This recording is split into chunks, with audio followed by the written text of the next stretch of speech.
It's always the middle people. But the same thing that happened with Meg Thee Stallion and 1501. This person named T. Farris was given to Meg by Carl Crawford, the owner of 1501, to kind of like be the day-to-day person with them. They get close to Meg and start saying, Meg, why are you even with these guys? Meg leaves 1501. You know who she keeps? T. Farris.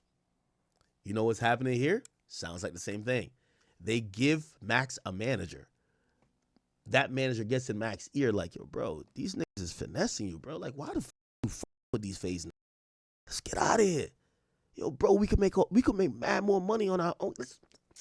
Yo, I got all the contacts. Yo, these brands still want to work with you.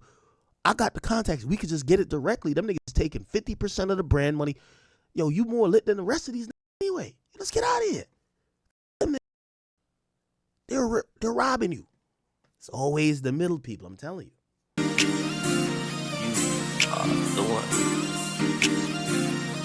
one. Chat, we're going to get into some of this Faze stuff that's going on. Y'all ready for this Faze breakdown by me? Holy. So, Faze Clan is in shambles, y'all. It's in shambles. I want to explain to the casuals, and I do want, if when people watch this in the future, no matter if it's by anyone else who might be more familiar with my content, and probably say, Ak, you usually don't cover streamer drama. That's true. I don't. We try to cover mainly hip-hop culture. That's kind of like our niche. But, you know, oftentimes, and especially now when shit is in, we will cover some politics, some sports, and even right now, some streamer drama, right? So, let me explain these things. And if you are into these streamer drama topics, allow me to introduce this topic by laboriously explaining some of the things that you already know. So, Faze Clan. Faze Clan is an organization. Historical organization. You might have seen this logo somewhere. It was a original Call of Duty clan that, was it Counter-Strike or was it Call of Duty? I think it was Call of Duty that got founded like right when the internet era of gamers were really like starting to pop off, and not even for streaming at the time, but they were popping off, and it was like more of a competitive thing. It turned later into a content thing, and through the rise of, you know, streamers who weren't even gamers, Faze Clan has had its ups and downs where you had a bunch of members. Listen, I always told y'all one of the reasons, actually not one of the reasons, the reason, right? The reason why I bought my R8, I remember looking for a car to buy, and Faze Rain R8, like he had this R8, and I remember he had two R8s, and this is how long ago this was. And I remember I was like, oh, this is such a cool car. But Faze Rain, these were like one of the original YouTubers. They were really good at gaming, and they were like making a lot of money. And, you know, there's a lot of people who are gamers, and people were like, yo, these guys are dope, you know? So at the end of the day, this organization exists. It kind of like dies down a bit during the Fortnite era. They had like Tfue, this and third, but essentially people realized they didn't need that organization anymore to be successful. Also, a lot of people that were successful happened to not be gamers. Faze happened to get sold. Corporate came in. I remember there was like this rumored $50 million purchase or deal that were essentially, just imagine you and your homies call yourself, I don't know, Chat Clan, right? You and 5 of your homies that play video games. It's turned to be $1 million thing. Everybody's popping in the content space. And then a couple years later, a company wants to come in and invest and buy into what you guys got going on. So your friend group turns into a corporate business. At that point, it happens for a while, but everything changes when corporate gets in the mix, right? Everything becomes about contracts, deals, sponsorships. We got to have things scheduled when you used to be motivated, right? When you used to be motivated by strictly, you know, you were motivated by, oh, these are my homies I'm chilling with. Now it's more of a commercial. We need to make revenue. Oh, we have bosses to answer to. We have these people who are invested. Again, sometimes doing content, you say dumb shit, you might make a mistake. Now everything is costly because there is a lot of money on the line. So, a lot of people left Faze. Banks, and if you guys don't know who this guy is, Faze Banks. He's one of the founding members of Faze Clan. Right? This is him. He's kind of known, and he is synonymous with being almost the leader, the big brother of the group. Okay? He's an original Faze member, but he was one of the guys who kind of took more to, he was a gamer at first, but he took more to the business side, this and third. It's kind of seen as almost the leader. He became so successful in the content space that eventually over time, he bought Faze Clan back after Faze Clan sold to the corporate people who kind of they ran it through the mud. The brand kind of just became not cool anymore. He bought it back and tried to bring some semblance of, authenticity and try to bring it back to where the fans love the creators once again. Because the company turned it into a workshop. It was literally, it was on some OVO sweatshop shit. It was yo, we're going to have full-time streamers there. We're going to be doing this. And it was just so corporatized that people were yeah, this is not cool, right? Now, Faze Clan, so they recruited a bunch of people. They recruited a bunch of people. And let me show you the people they recruited in 2024. They recruited these guys. Okay? Now, these guys right here, some of you might know some of these creators. I think this is Lacey. Okay, all right. They're doing the most. Jesus with the ads. Oh, my God. Dexterity. Let's see you trying to make some money. Holy. You got Lacey over here. I'm starting from the left. Lacey, Silky, Rage. I believe this is Jason. I don't know who this guy is. Max. I think this is Ron. I know this guy, but I'm forgetting his name. And yeah, anyway. And then you see Banks in the back. All right. Why is this important? Because with the exception, in my personal opinion, I don't know everything, but I'm trying to just give you out the regular man. I'm not too much in the streaming community breakdown.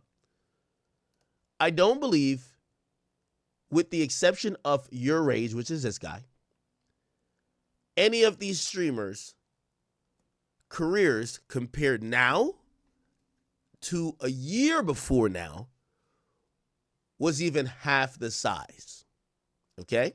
Maybe Jason, but Ron was coming up too, right? Now, no, it wasn't Jason. It was Ron. Maybe Ron. So, why am I saying this? Imagine you and your homies join a organization. And if y'all were at 25 in terms of a level, the organization brings all of y'all to 75. It triples your audience. It triples the money you're making. It exponentially, let's not say exponentially, but it drastically increases the eyeballs, the attention that is given to you. Okay? Also, the idea, which we all know streaming, somebody said this recently. I think Max said it recently. Streaming dominated. This wasn't a year for music. This was about streaming this year. Things that Kai Snat did, Max did, DDG did, Speed did, Aiden did. That's what dominated more of the bigger topics this year than what musicians did. That's a fact. I've said before, and I continue to say, I think musicians played themselves. They are partially responsible for why streaming is so big. Every rapper thirsted over collabs once they seen these numbers. Some of that wasn't even authentic. They brought their audience over to the streamers. And what happens is their audience who want content all day. Keep in mind, musicians drop music infrequently, seldomly. When you bring them to a streamer who streams for 4 to 5 hours a night, 4 to 5 weeks, or 4 to 5 nights a week, a lot of those fans just stayed. Those are the people these days, the average fan is scrolling TikTok anyway. They want content. Yeah, they listen to music, but they want content. So musicians brought their fans to the streamers, and the fans stayed. Also, the fans kind of fuck with the fact that streamers come across as regular. Rappers, they're still trying to be mythical. And that kind of loses this engagement, right? Especially when these days you can see through their life. It's different, like a Playboy Cardi, you don't know what he's doing. But some of these rappers, like Fabio Foreign and Little Teaser, you're like, bro, you're not that cool. Like, that's what people kind of come across with their mindset. So the streamers has finessed a huge audience that will tune into them. Okay, let's advance the story. And I'm giving my opening soliloquy because I'm going to start playing clips and I'm going to try to not jump in as much. Collaborations have worked for streamers. So all of these guys you see in this picture, they were in content houses. They lived together. They would be like, yo, they're all streaming together. They would walk into the other person's room and just combine streams, and people would be like, hey, do a prank on him, and oh shit, how about y'all go on a double date? And it was great. Collaborations people like to see. I mean, hey, listen, we got to just call a spade a spade. That's kind of part of the reason. I know some of y'all don't like when I do IRLs, but it does bring you into a different realm. Yeah, people want to, it's one thing me and Aiden get on Discord. It's another thing if you see me and him at the warehouse and we're doing like prison stream or we're doing like some other stream, or, you know, it for whatever reason, it turns things into the fans' own reality show. You get these characters that you like for whatever reason. Maybe Lacey's your guy. Maybe Max is your guy. But if you could just throw them in the mix and just see what happens, the audience likes it. Same thing if you just throw a rapper. Hey, I wonder how Polo G would be with Max. Throw them together. See what happens. Now, this is going to be slightly of a cautionary tale. And it's a cautionary tale of corporate business never mixing with friendships. And a lot of times people not realizing that what you're watching, especially at the heights that you're normally talking about these creators with, it's nothing friendly about it. I will say this. Y'all know how we talk about Atlanta now? We're now realizing everybody was fake friends, not really cool, doing shicey shit to each other, or sweeping shit under the rug. That's what happens in the streaming world. If you do something, let's say bad, or you do A, if you get 30,000 viewers, everybody will forgive you. If you do something bad, or let's say you did the same thing A, and you get 500 viewers, everybody's killing you. It's a really cannibalistic Game of Thrones approach. Lacks loyalty. Everybody's doing it for the views. And everyone will portray something to make the audience feel like it's something, whether it's a fake relationship with a girl, fake friendship, fake brotherhood, whatever, that they could advance their viewership, build an audience. Now, none of that jives well when you have corporate interests at stake. So, I know I've talked a bit, but the too long to read version of this is mixing what's supposed to be friendship and business do not get along, especially at the end of the day, there's actually millions of dollars at stake in the background. So let me lay it out. Faze supposedly signs these guys. And this is from what I know. Faze, which I was skeptical of the whole thing from the get-go in the sense of I do business. And I don't know any business deal that you sign people and there is no way for you to make a return. So I heard these guys got signed. They're now in a content house, $100,000 a month. The house is paid for by Faze. Okay? They're having these big streams that require production, that require resources, that require staff, that requires a lot of other things. Faze is funding it and paying for it. These guys go from, and I'm making up arbitrary numbers, let's say they were making $1,000. Now they're making $10,000 in the span of a year. Now the whole time I'm saying, this seems like a sweet deal for the creators. you join an organization. Yeah, you make the organization cool again because you're doing your thing. But how the hell do they make money? I never got that from the get-go. How the hell does Faze make money? Like, in a record deal, yo, when you sell a record, I get some money. Now, it was told to me, yo, Faze signs these guys. These guys start making 10 times more, and they take none of the proceeds. Huh? That sounds odd. So you're investing in them for them to get 10 times bigger, but you take none of the proceeds. That don't sound too right. But here lies the problem. It appears that a year later, or a year and 5 months later, the organization, which supposedly, or like through acquiring it and this and third, they're putting out a number $40 million. They have sneakily told the guys who are the creators, yo, we need to start taking 20%. We need this. Or, hey, listen, the rent is $100,000. We need $20,000 from you, brother. Now, what this has done is threw everything in a tailspin. And I'm a little confused by why. And this is why I say friendship and business can't mix. Because I did watch some of these guys talk before. They're flabbergasted that Faze wants to take their money. And I'm over here saying, why the hell you think they signed you? There is, in the history of a business deal, I've never seen people look at a business deal where you get 10 times bigger, make 10 times the amount of money, and you not give anything back to the person who invested in you. That's not how business goes. That's why I think this is interesting.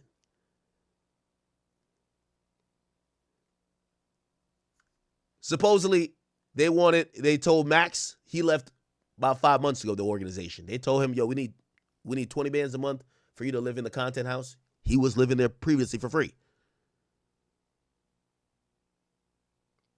They said, we need that or we need some percentage. He said, deuces. Now, I want to be fair. There is a world where supposedly these guys were under the assumption, and I got to say, I wonder who their business managers are, but the assumption supposedly was the benefit to Faze is to make their brand hot again, and Faze they could come with sponsorships and they get a cut of the sponsorships.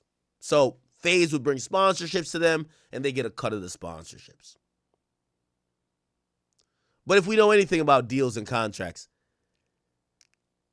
if they're not going to let you keep all the money to your music and be like, oh, we're just going to get you booked for shows.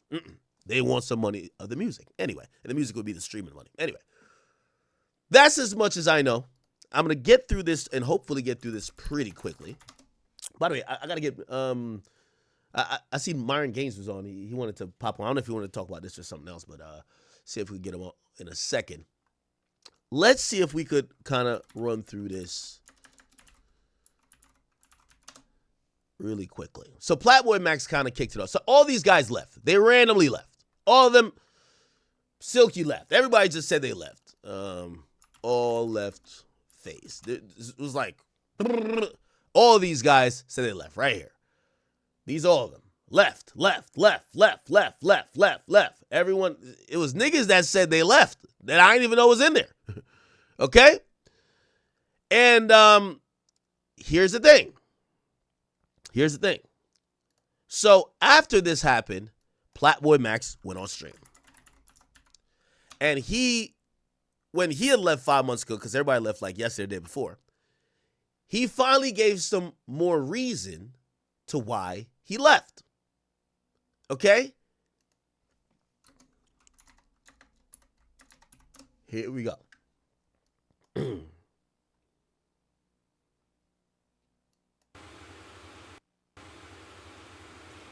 Tells me, according to my assistant and my creative director at the time, who were sitting in on all calls because they're on my team, tell me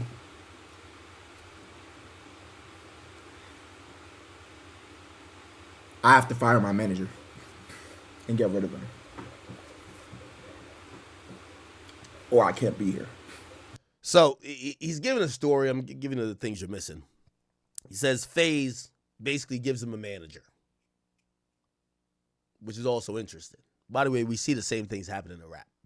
The Migos sued QC because they said QC gave them a lawyer. Then the lawyer basically negotiated for QC. So they're like, yo, what the hell? Y'all gave us someone that should be working for us, but they were really working for y'all. But it's always a conflict of interest when you have someone in a contract. It looked like it wasn't no real contract. It looked like it might have been a verbal contract, it seems, because we still haven't heard about what the deals in this contract is.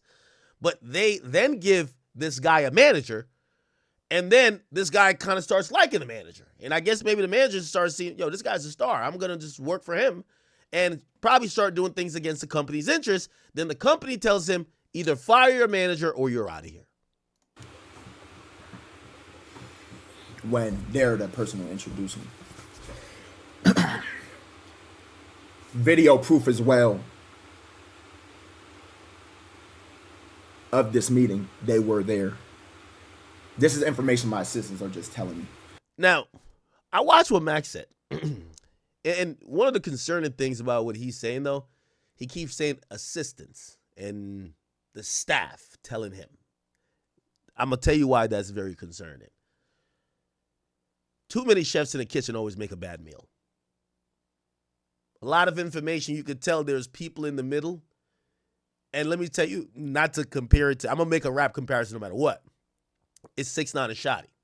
Too many gang members in the mix. People going to get in your ear.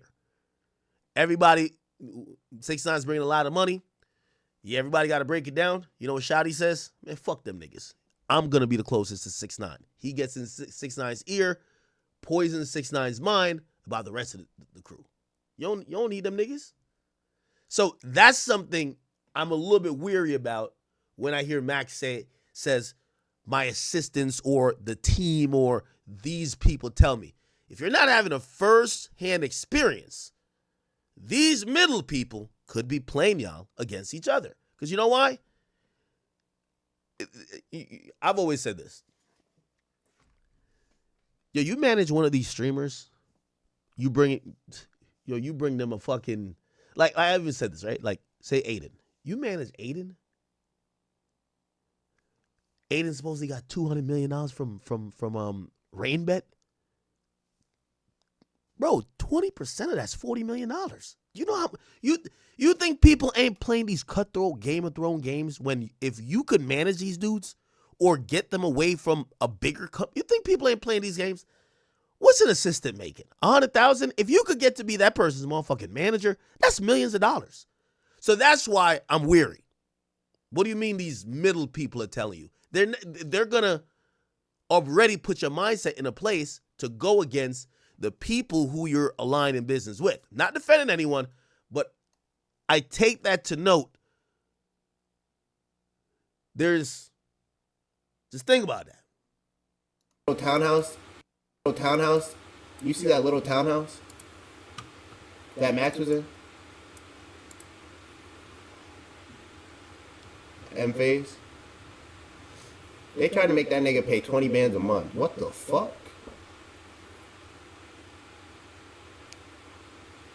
Now, I'm going to be honest with you. This was preposterous to me.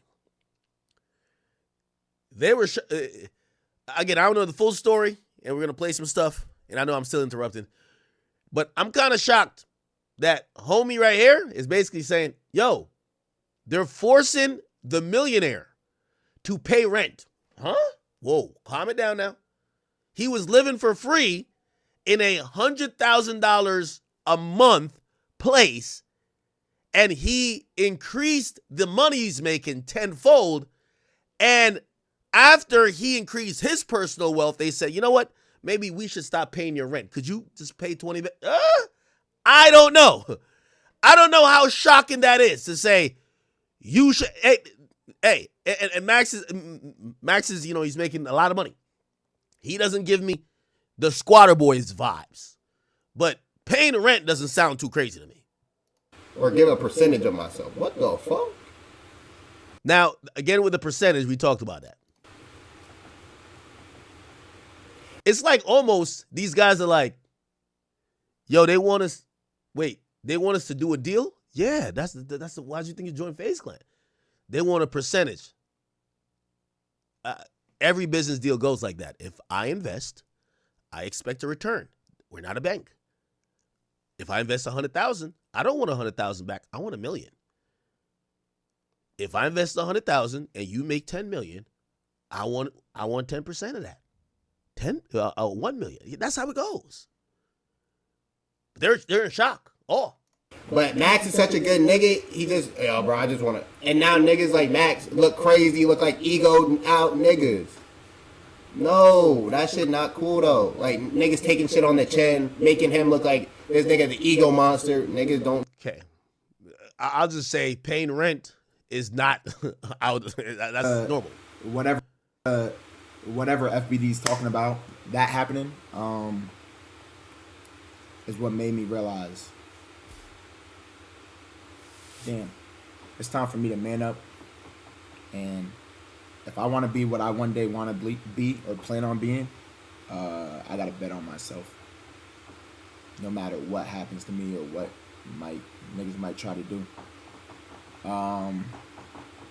So yeah, as y'all know, I ended 365 shortly after moving into the new house.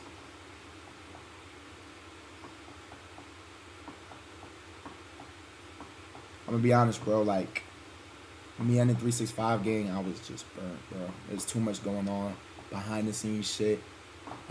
Streaming every day. Yeah, it could be mentally fucked up. Gang, imagine starting 365. You starting somewhere, you streaming every day. You have your team, and then 7 days into it, niggas tell you, nah, give me your manager. Fuck that nigga, he's out.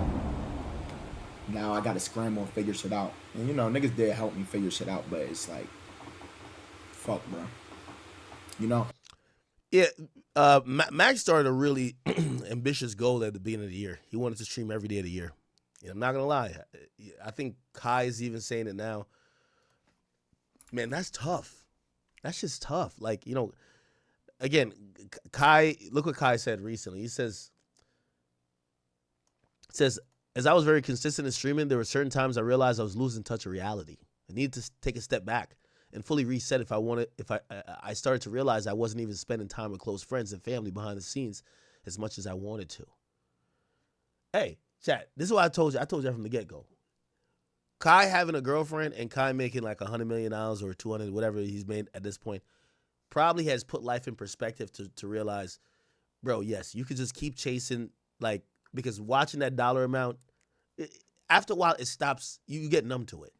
And the time that he probably spends with his girlfriend is invaluable. Makes him feel like a person, like a man. He feels like he's cared for.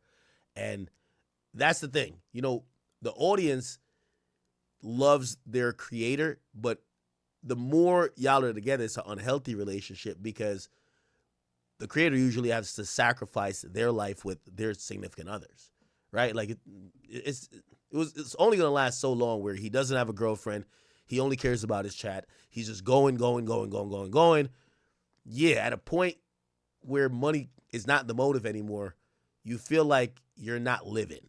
And I think now I feel like he's living. And nigga look like he's, you know, he looked like he's a French poet. And he's with this girl. He seems very happy. He stays out of the way. I think he's learned a lot about spending time. Okay. Let's get back to Max.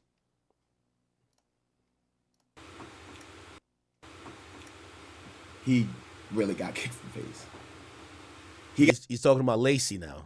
Got kicked from Faze because, according to the assistants and the staff and the cameramen, they said that he had missed it. Again, I keep saying this. According to the middle order people, I don't like that because I'm telling you, that's how, when an organization gets too big, that's how they get in people's ear. Video shoot or something. And we were missing video shoots. And so he actually got kicked from Faze. Granted, he was allowed back in couple, later, because niggas all had convos, but yes, he got kicked from Faze. So my point of this is to tell y'all this. We had no control. There was no control.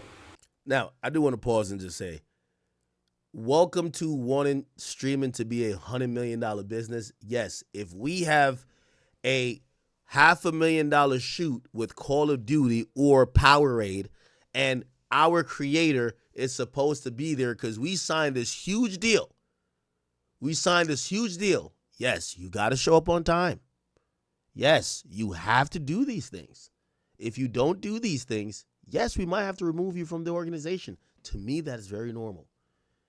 Again, I think the Faze Clan guys, their audience is young. So they're hearing this thing and be like, wow, this is unfair.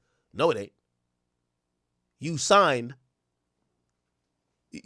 up to be with this clan that's going to exploit your likeness and your presence and your name online to get brand deals. They get a brand deal. They got to shoot some shit with you. Maybe you got to hold a Sprite in your hand or whatever. You got to show up on time. This is the very nature of getting into a corporatized business where you're also getting promoted on a corporate level. You're getting blasted with promo all over the place. Or it's like we're puppets. At least that's what it felt like. You get what I'm saying? Anything could happen at any moment. Bro, like, see, that's the interesting thing. Puppets, because I always hear that. Somebody feels like a puppet. You feel like a puppet because you actually have to do things that is required as per a deal? Or do you feel like a puppet where you can't be yourself and you felt like you're now being controlled wholly? I would probably guess the second part. But let's see. Lacey love Faze. This nigga campaign for this shit. This nigga go hard as fuck. Like, hard as fuck. Like, how can that happen, bro? Right? Cool. It come time, y'all know the whole war happened, etc. Right? And then we had Faze Camp. I'm not gonna lie, for the past like 2 months, I was on some shit like, damn. Like, am I really gonna leave? Am I gonna stay? Bro, I'm not gonna lie, I was like just on the fence with it because at the end of the day, I fuck with these niggas. But we don't own this shit. We don't. And we don't have control over our careers as much as we should have. Why? So I'm gonna be honest, bro. That whole Faze Camp happened. When we went to Faze Camp, I called up, I ring Yaya, I ring, you feel me? Yo, bro, move my shit out. Yes, and I'm saying to all the streamers here, and I'm sorry, I know I keep pausing. I'm about to add Myron on also in a while. Oh, he wants to add commentary on this. I want to say to the streamers, it sounds attractive that you get to a certain level, but I have to use Kai as an example. I hope Kai doesn't think he's a puppet, but you can't be in Kai's position without being told a little bit what to do. And what I mean by what to do, not what to stream or what to think, but I could imagine with some of the recent stuff his friends has been accused of or, involved with, I'm pretty sure there's going to be a corporate brand or an agent that says to Kai, cut these niggas off. That's not being a puppet. That's saying, what are you going to choose? You could choose your own autonomy and go your separate way, but you're going to go down the rung. Or if you want to stay up here and we're going to keep getting you shit with Nike and all this shit, you need to leave them niggas alone. I don't know if that's being a puppet. They're giving you, it's the blue pill, red pill shit. Do you want the money? If you want the money, them niggas is fucking up the money. Get them out of here. Oh, that was your day one from the mud? That's my heart? Well, my heart could be my ex-heart. Get that nigga out of here. That's just the reality of things, right? With these, when you get to that level, you have to be pretty pristine in how you're moving, how you're presenting yourself. You got to be professional. And that doesn't jive with streamer culture that comes across as immature because it's mostly relating towards a teenage audience. Immature. Part of the great thing about streaming is very spontaneous. It removes all of that. It turns to contrived things that kind of will overall come across, maybe to you as a creator, as corny. But what do you want? Nike's not going to try to stand with you if they're like, yeah, he could just bug the fuck out. Like, I ain't gonna lie. That's one of the things that I've known that I've always risked. I mean, I've been on business meeting calls with my agent and shit. Like, they're like, yo, we want to do this deal. You want to give you the money, but we want to make sure you're not gonna bug out one time and just say fuck this and go off the rails maybe even about us. And with me, I don't go off on past partners. I don't do that, right? Like, or I don't go off on people I'm in a contract with, right? That's the Joe Budden method, right? But still, when people are going to give you a lot of money, they kind of want to make sure they could kind of like gauge how you're going to behave. So to a creator, that might come across as you're being controlled. Yes, if you think you're being funny and you post a provocative joke and you're in contract or you have a big agent working for you to get tens of millions or maybe just millions of dollars, they might call your phone and say, nigga, take that down. Now, take it down. Now, take it down. To the point, yes, it gets to the point where it's like, they might have your login, they'll delete it. It's not being controlled. You've picked what you wanted to pick. You're not going to have all these deals where you want to have your own meal and you're wilding out. These things are kind of natural. After Faze camp, I'm leaving. And I'm going to be totally honest, bro. Now that I'm here, I want to sit here and at least apologize publicly to my boys because it caught them very off guard. But the reason I did this was because I needed to make a decision and stand on it. I knew if I had niggas move shit out, there's no going back. I needed to make this decision and not have any return. You get what I'm saying? So, yeah. Niggas move all the shit out. We come back, you feel me? I told them morning of. Either morning of or day before. And I told them niggas, like, I literally remember sitting outside in the guest house. I was with K-Son. I was with Ron. I think Silk. So he abruptly left, and now he's reacting to other people leaving. Okay, the next part of this, and I think I'm going to add Myron in for some commentary. Twitter.com/ oh, we'll just look up. So Faze Banks had a response, right? Banks, I think it's just Banks. We could just see his response. And he had two responses. So he had a 20-minute version. Why Plaqueboymax left Faze. And his first response was this. And we're going to try to get through this. But let me call Myron to have some commentary. And the reason I'm calling Myron too, it's important. It's really important to me that we look at this with the lens of being a businessman. And I understand everybody has their and everyone's community is like all about this fandom, and they think streaming is just this simple thing. But I'm here to tell you, these guys have millions of dollars of deals available to them at all times. And what that does is that it puts them in a place where they're like the NBA player. Y'all seen that the NFL player that slapped somebody? Yes. There's much ramifications to any action you take. So for you to think that, oh, your favorite streamer is just like, just chilling. Yeah, but if he's making millions of dollars, he's probably a corporate guy. He has to be a corporate guy sometimes. What y'all don't know about me, right? All right, let's go to, and this is why I love where I'm at now. When I had to do 2 to 3 meetings a week with Spotify, 2 to 3 meetings. Yo, okay, how's this week? Let's talk about numbers. Let's do this. It's a lot. Like, okay, we got this strategy. Okay, cool. We're gonna get you at Rolling Loud. Like, yo, we're working on this. Okay, cool. Cause your team submit this. Yo, it's a lot. Hey, we're working with this sponsor. They go down mad sponsors. These people want to come sponsor the show. How about this? Are you down to do it? It's a lot. So when you see a nigga come on stream or you see a nigga do a podcast and everything seems so like, oh, this is just like, no, there's so much business behind this. And that's what I think these streaming guys don't let y'all see. Like Kai Cenat, I would imagine that nigga is on calls. His business managers, his assistants. There is probably nothing like, yo, I just got up out of bed and streamed. It's very organized, very prepared. There's millions of dollars at stake. Anyway, let's go to Banks. I'm going to put this at 1.5 speed. I called Myron. He didn't answer. Christmas from Banks, formerly known as Faze Banks. What a fucking terrible day. What a terrible year. I left Faze 5 months ago.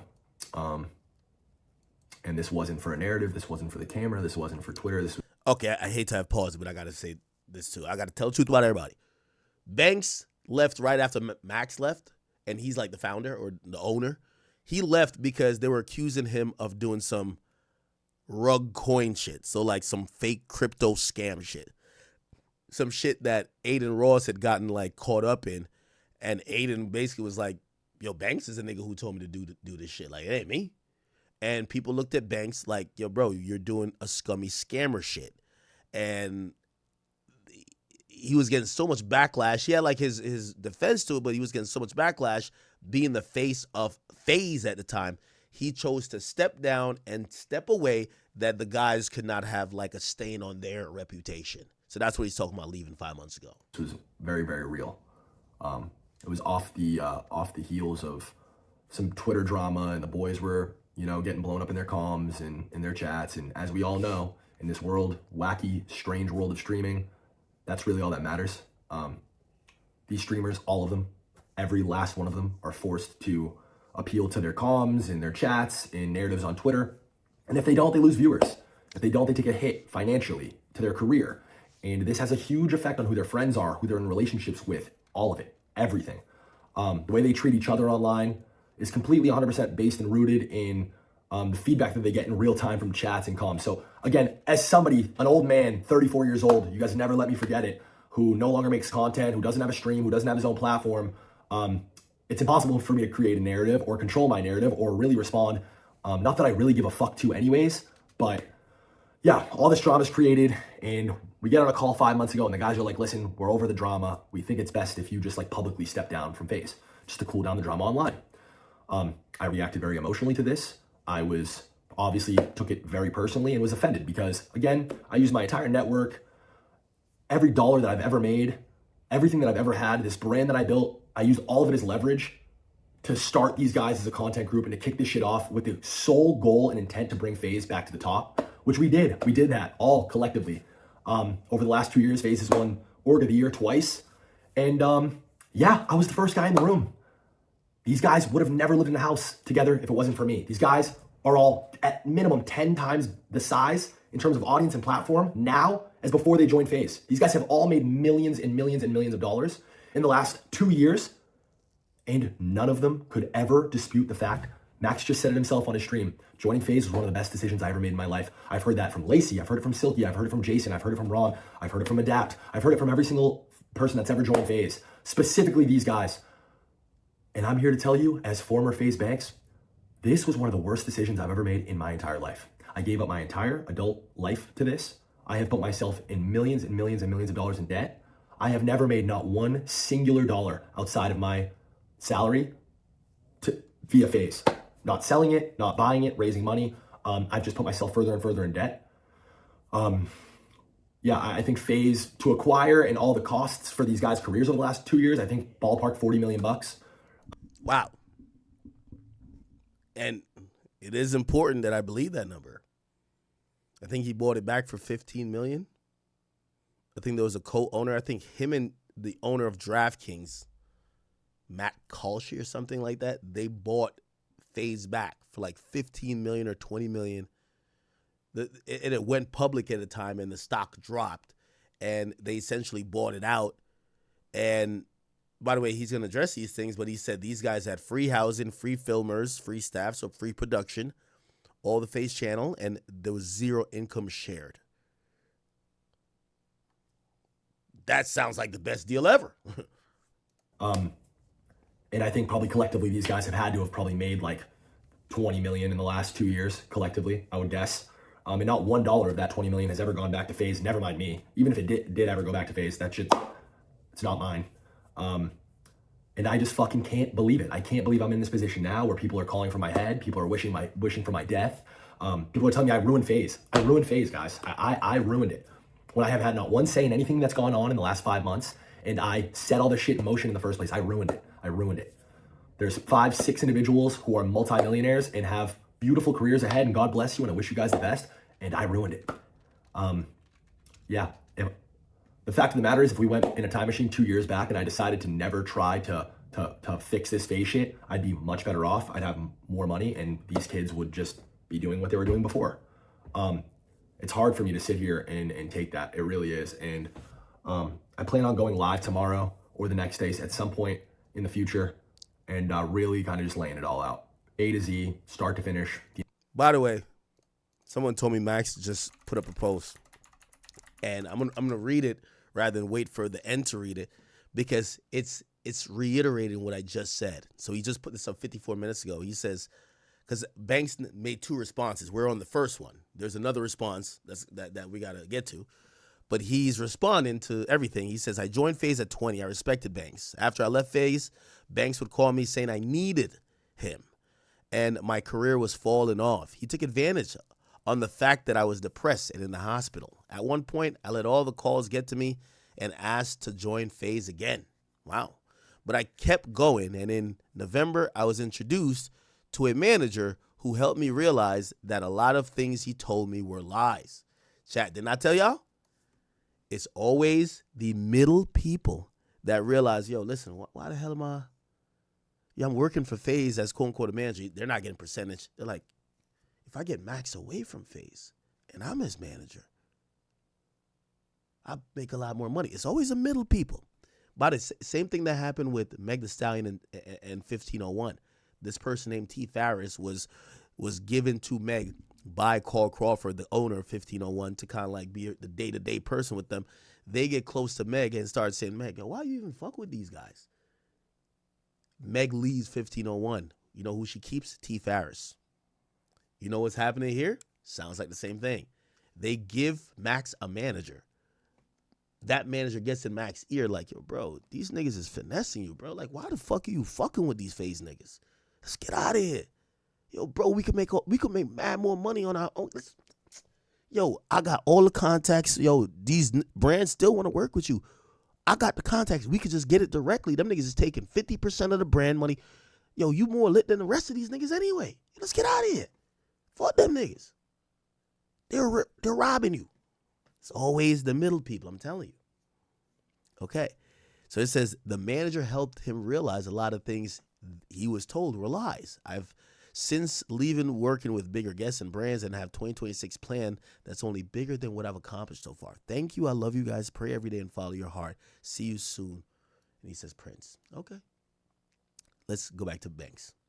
Entire 15-year history of this, specifically the last 2 years, specifically the behind-the-scenes shit and the dynamic between all the kids in the back end. Because I just watched some clips from this Plaqueboymax stream where he's playing a laugh track over my tweet, and it's like, now that's the clip I didn't play, but he had tweeted, yo, everybody leaving has nothing to do with me. This is what Banks tweeted. He said, it has nothing to do with me. I left 5 months ago.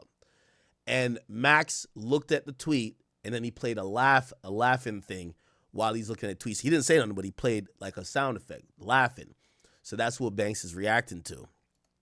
Max, I know we've had like our individual differences, and I know I haven't really seen eye to eye with a lot of the talent because truthfully and honestly, I find you guys all to be incredibly ungrateful. I find you guys all to have insane egos, and I think it's disgusting and makes me sick to my stomach that your guys' relationships with each other and with every other streamer and your community included is so incredibly fake. You guys are the best actors on planet Earth, and you've made a complete career out of all of it. Wow, he's turning up a notch now. So he's accusing Max and the rest of those guys, and I think people thought there was like a family aspect to Faze. He's saying it's all fake. All this shit is fake. Okay?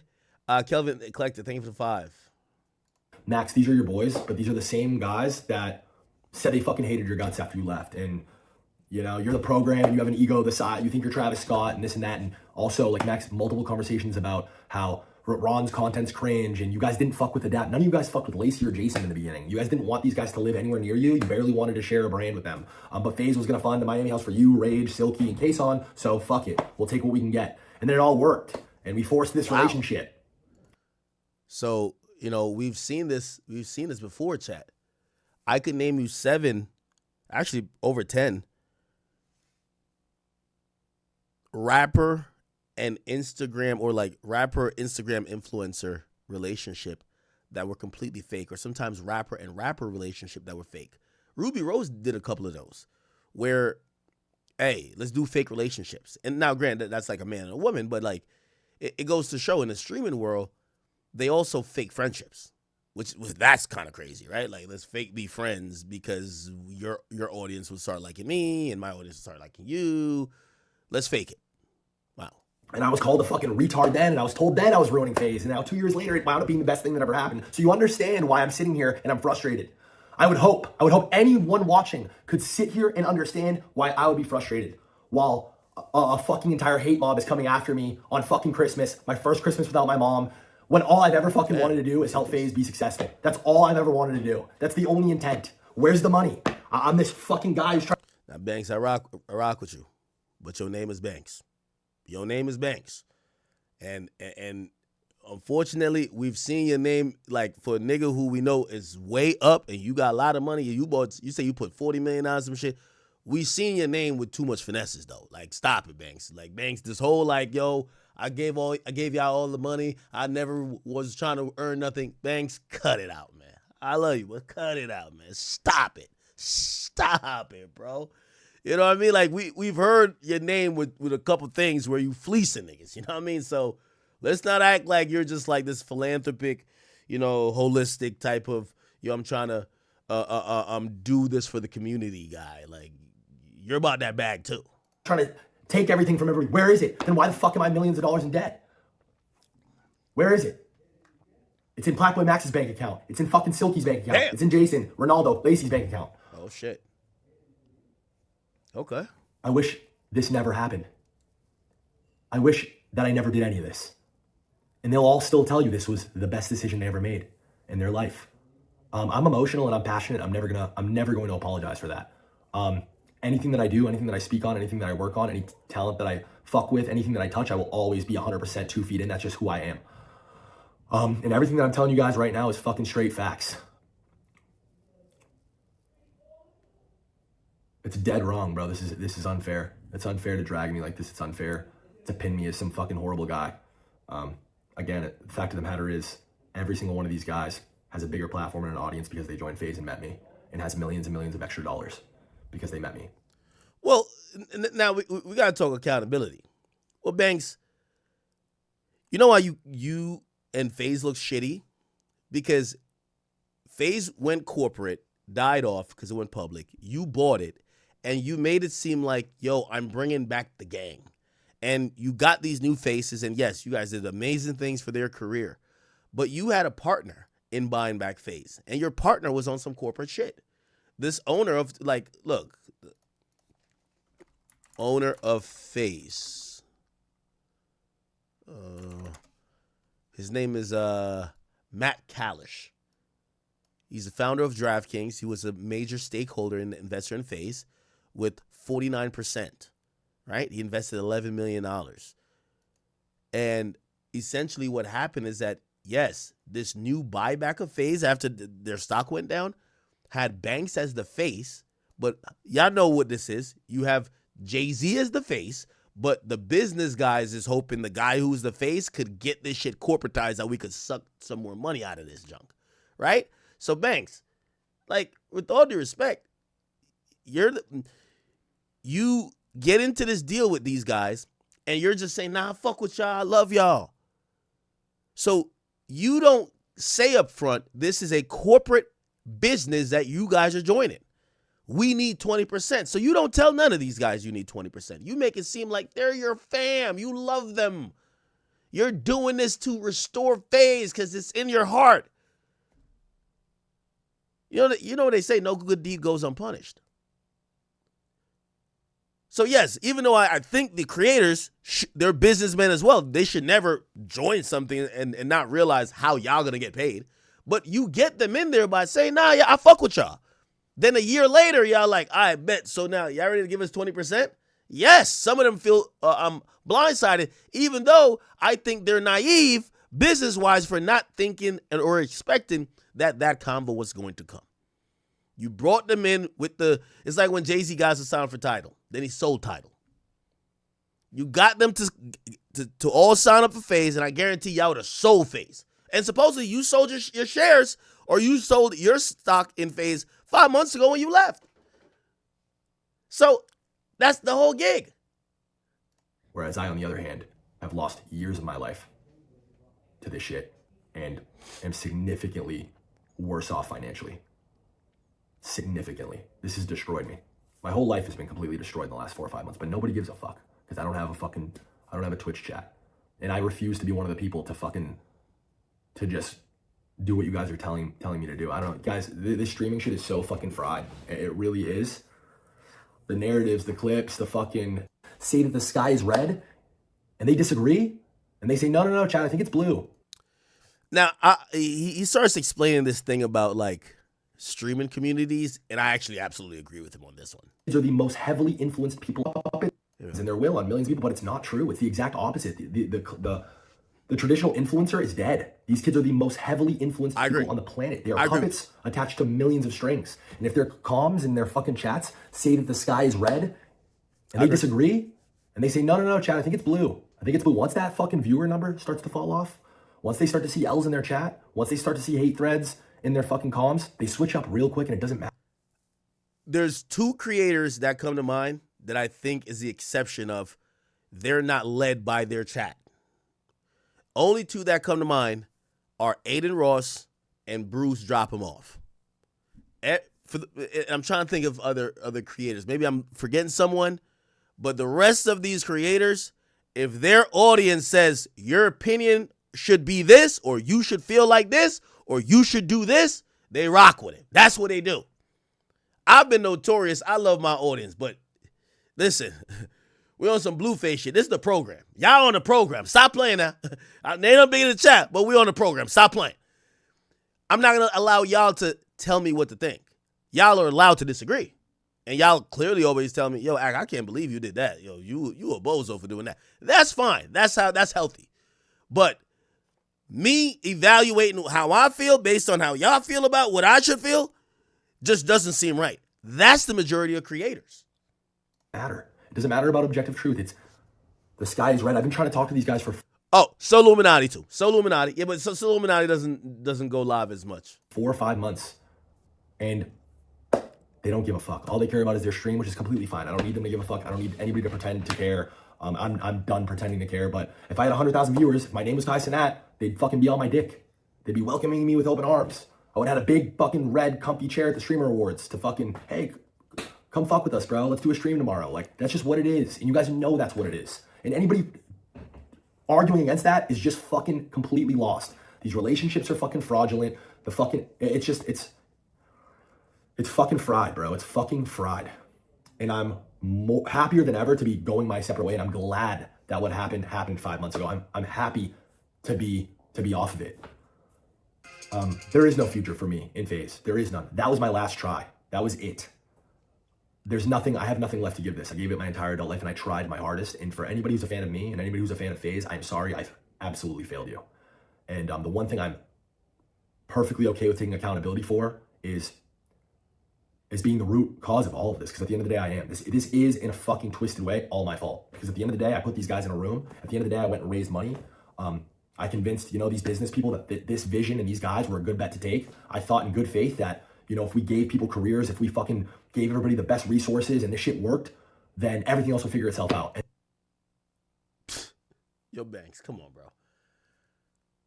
I thought if I convinced y'all to join because y'all are homies, when y'all start making a lot of money, y'all will have no problem paying off the $40 million that we invested in y'all. Banks, come on, bro. Let me just say this one more time. I thought if I could convince the people joining that we're just doing it for the love of streaming and we want to restore Faze, and I invest with my partners $40 million in this, that when y'all now get successful, y'all gonna be like, man, they put $40 million in. Nah, come on, let's pay them back. Let's get them their money back. Come on, guys, everybody, hey, come on, let's take 30%. When the fuck has that happened? Is Banks on crack? And I'm so fucking naive and retarded to have not made sure everything was fucking better articulated and solidified and just like people were on the same page. I don't know, man. I failed miserably. It's not the first L that I'm taking in my life. It's not the first time I failed. But okay. Now, he goes into this response because the Max stuff I played was after this here. No, actually before, but Max did speak about him. And Max is the only one being vocal currently about this, right? And he went into some further, and I haven't seen this yet, but he went into some further details about why supposedly Max left Faze. Again, I'm playing this more for the business aspect more than I care about the interpersonal relationships. Because, again, streaming is a billion-dollar industry at this point. The rap music industry brought in about, let's look it up. How much did music industry make in 2024? $36 billion. Okay? Made $36 billion. This year, for a fact, streaming is a billion-dollar industry. Why am I saying that? Y'all ever been to, Universal got offices all over the place. Y'all been to Universal in New York? You ever been to Atlantic? Oh, Atlantic, they be getting new spots. They got 2 floors in the building. Oh, you ever been to Sony? Oh, my God. Yo, you ever seen Capitol? You ever seen the Capitol building? You ever seen Capitol Records? It's a landmark in L.A. You could even knock it down. Big-ass building. Hey, the point of what I'm saying is that, I always heard this saying, when I would wide-eye and bushy-tail, pause, I don't even know what bushy-tails mean. I walk into these casinos with my little money back when I used to tell you, I used to gamble like damn near my whole little $600 check and I had like a job. And someone would say to me, you see this beautiful ass casino, these marble floors you're walking on, look at these high ceilings, glass everywhere. How you think they built this shit? Because I would win sometimes $2,000. I'm like, yes, I'm going to get these niggas bankrupt. And they would always remind me, you think all this shit was built because niggas like you kept winning? If you ever see what record labels got going on, and that's a $1 billion business. The point of what I'm saying when it comes to streaming, this ain't just a we kicking in our bedroom thing. It's a $1 billion business now. This is very corporatized. Very. I could tell you how corporatized this is because I remember the reason why I signed with, well, I didn't sign, but, well, they do represent me for podcasts, UTA. So United Talent Agency is my agent for podcasts. They're the one who got my deal done with Spotify. And podcast-related stuff, they would handle it, right? The reason why I went with them, they represented Call Her Daddy. At that time, podcasting was a very new place. UTA is a talent agency that works with actors, a lot of actors, mostly movies, television folks.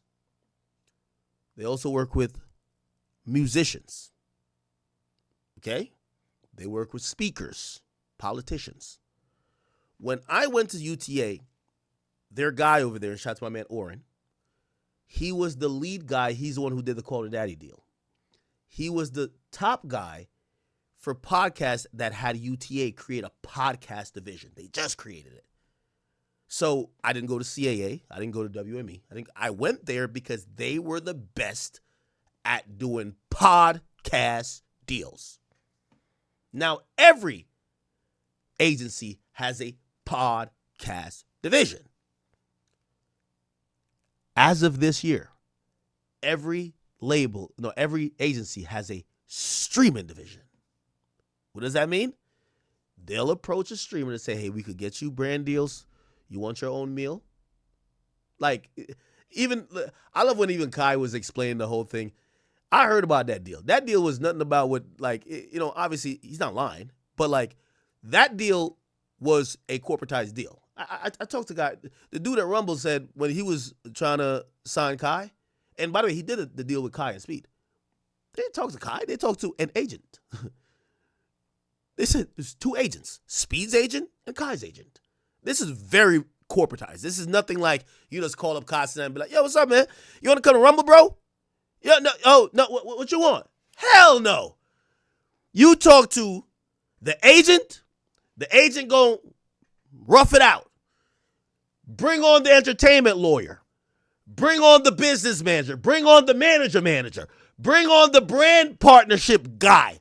There is so many people that get on before the creator even comes. Now, the creator should obviously greenlight it or not. That's the point of what I'm saying, how corporatized streaming is. And that's the problem with how these streamers kind of represent what's going on. They're representing it like it's just homies. We're all cool. We're friends. Oh, the reason why I didn't do that is because he didn't call my phone. No, it's a fucking business deal. And over the last 2 years, those guys, me, all the staff, it's just being fucking completely shit on and stomped on right now. And I don't think anybody feels good about that.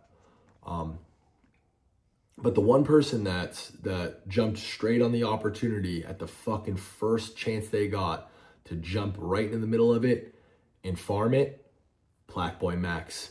You can always count on him. And wow. Max, I'm going to be talking to you directly. And Yeah, we got Myron Gaines on the line. Myron. Yo, what up, bro? Can you hear me? Yeah, I might have to turn you down. How's the levels here? Are we good? Speak. Yeah, do I sound crazy? Because I'm using a different mic for Discord, so just let me know. You sound loud, my brother. Okay, I can turn it down. Let me see. Let me know if that's better. Is that too loud? I Yeah, can bring that down too. That's good. Right there, it's good. That's good right there? All right, cool. So what's up, bro? You caught me right when I was about to leave to walk my dog, so good timing, man. Oh, nice, man. Nice. So what's the name of your dog? Is it Frank? Yeah, the Border Collie. Oh, dope. Hey, I'm glad to have you on. I'm going to tell you why I'm glad to have you on. Tonight's a little unorthodox stream because we're kind of really delving into like this whole Faze stuff. And the important reason why I felt the need to talk about this is really centered around business. And I think most people are looking at this and they're like, yo, this is just like drama. And I'm looking at this as just straight business because people don't realize there's so much corporatization of what streaming is and that fans forget that the streamer you like is probably, I won't say control necessarily, but they have a lot of corporate interests. And if you ever remove that from the conversation, you'll never really get to understand what the hell is going on. So I'll tell you where we are, and I want you to chime in. I was listening to everything you were saying. Okay, so yeah. I've been tapped in for like the last 30, 40 minutes. Okay, dope, thank you. And so we're starting Banks' second response, but I do want to hear what you think. You're someone, you do a show called Money Mondays, right? Yep. And you're really big in, and we've talked personally and offline about like just how you're really astute in terms of business ventures. That's why when, obviously some unfortunate things happen, like they try to demonetize you or whatever, you guys have been able to survive because you guys have your ducks in order, but you also have other sources of revenue and you've taken the money you've gotten and done great things with.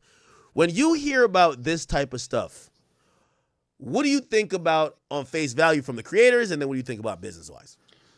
Yeah, no, I mean, this is a really good question. And from me listening to you, you said that you've been analyzing this from the business side. Dude, I would add to that to give your argument even more credence. It's not just about business. Streamers are in a position now, we're literally influencing elections. Don't forget, bro, that streamers were a critical component to Trump's victory in 2024.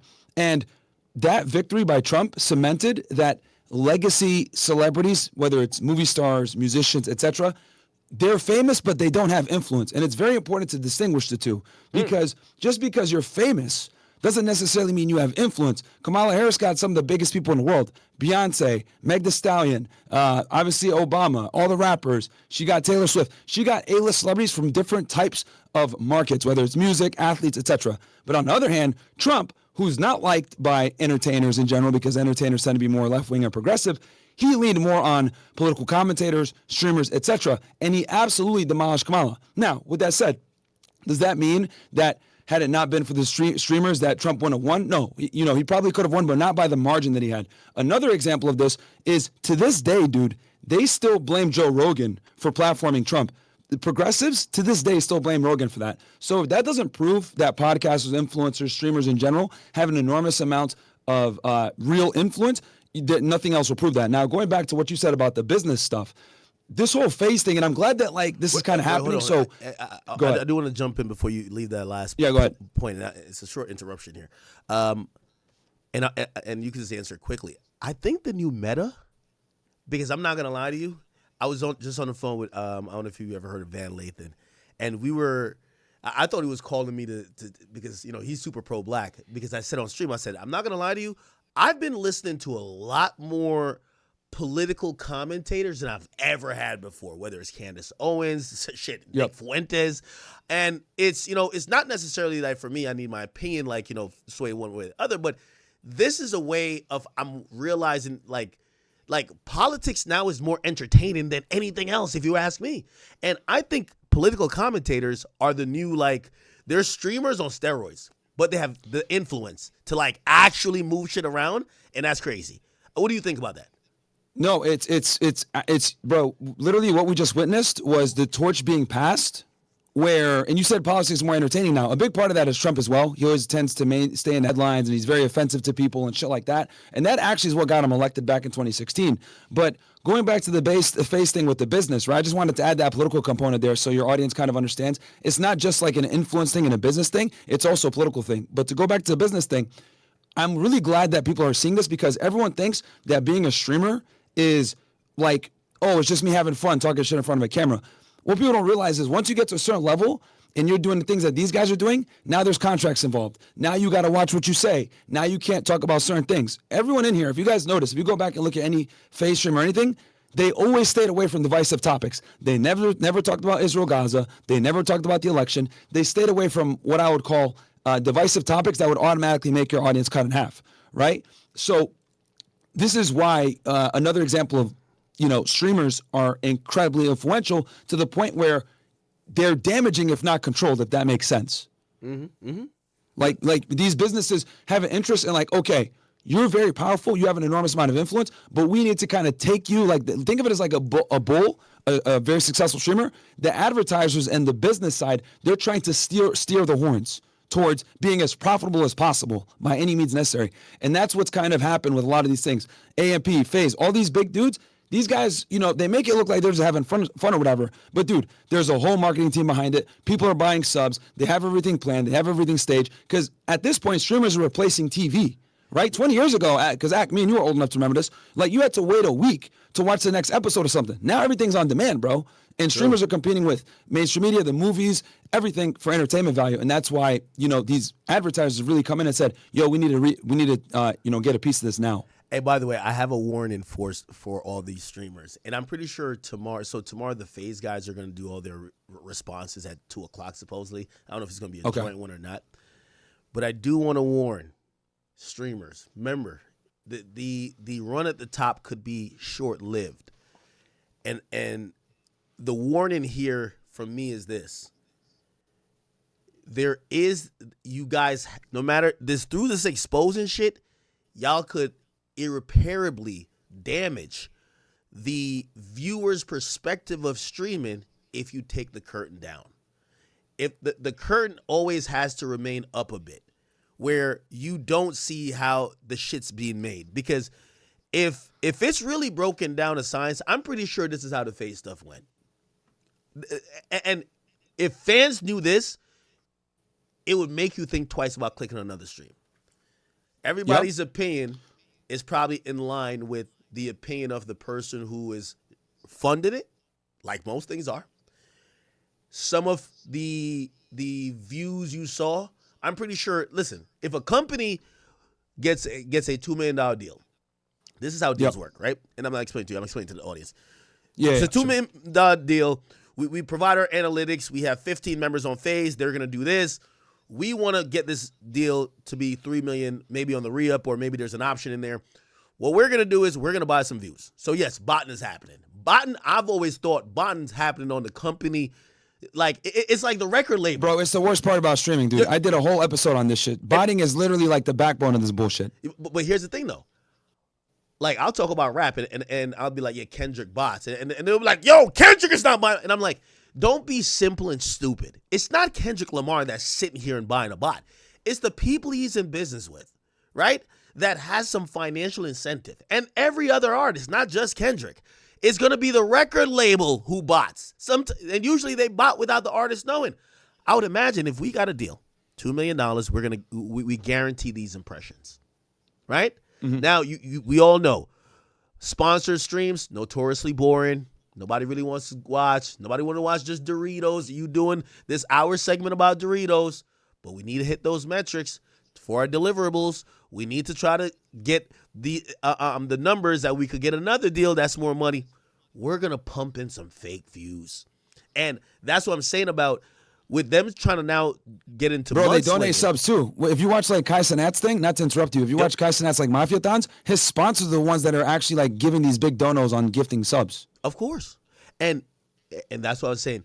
If they get into this mudslinging, and someone said, "Yo, I'm not gonna lie, yo, you motherfuckers was buying bots for us, and we were getting the blame, and this and that," and they really get into some real mudslinging shit, the audience will almost be shocked and woken up that they would view these guys streaming different from here on. So I do think that they got to keep it on some, no, I was just a young kid, you took advantage. This is all business here. Like, that's what I'm looking at. I'm like, yo, I don't care who claims they're offended. Yeah, no, it's 100% business, dude. And this is very important because you said that this could be very damaging and pernicious to people that might want to get in the streaming industry. Well, let's be honest, bro. Me and you are right around the same age. When we grew up, it was about, I want to be an astronaut, I want to be a doctor, I want to be a lawyer, I want to be a cop, I want to be a firefighter. Now, all these young people are basically like, I want to be a streamer. And I think that this is actually good so that people can understand that, you know, even though streaming looks easy from the beginning, you know, from the outside in, number one, it's not as easy as you think. Number two, to really be profitable in it, you got to have a machine behind you. And then number three, don't quit your day job, because I've noticed that like a lot of these young guys all want to be influencers and they're doing dumb shit to become influenced. And in the process, they're doing reckless stuff to get views and they might destroy their future. You know what I mean? Imagine you're like a 21-year-old streamer and you're over here doing like a bunch of shocking stuff to get views. And then it doesn't work out. You go to college, you get a degree, try to enter the corporate world, and now they're using a stream from 10 years ago against you and you're getting cooked. Hey, right? The equivalent of streamers kind of, you know, putting on the facade like, hey, when problems like this exist, it is not about business, and it's just like some authentic, like, oh, I don't, you know, these guys didn't care about my feelings. I felt alone. Oh, I thought he was my friend.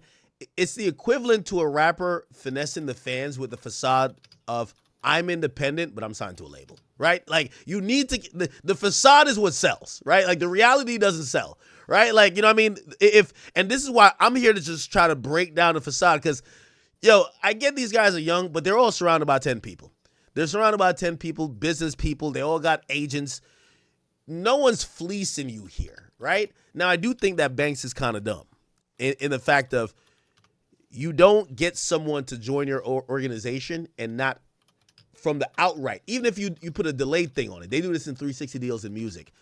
Yo, we're never, unless you bring in $1 million in revenue, we're never going to take a percentage. So, like, we're never going to touch it until you bring in more than that, right? So, you know, obviously, if these guys were not getting taxed by the organization that was investing in them for a year and a half, they're thinking, no, this shit is sweet. It's the biggest lick ever.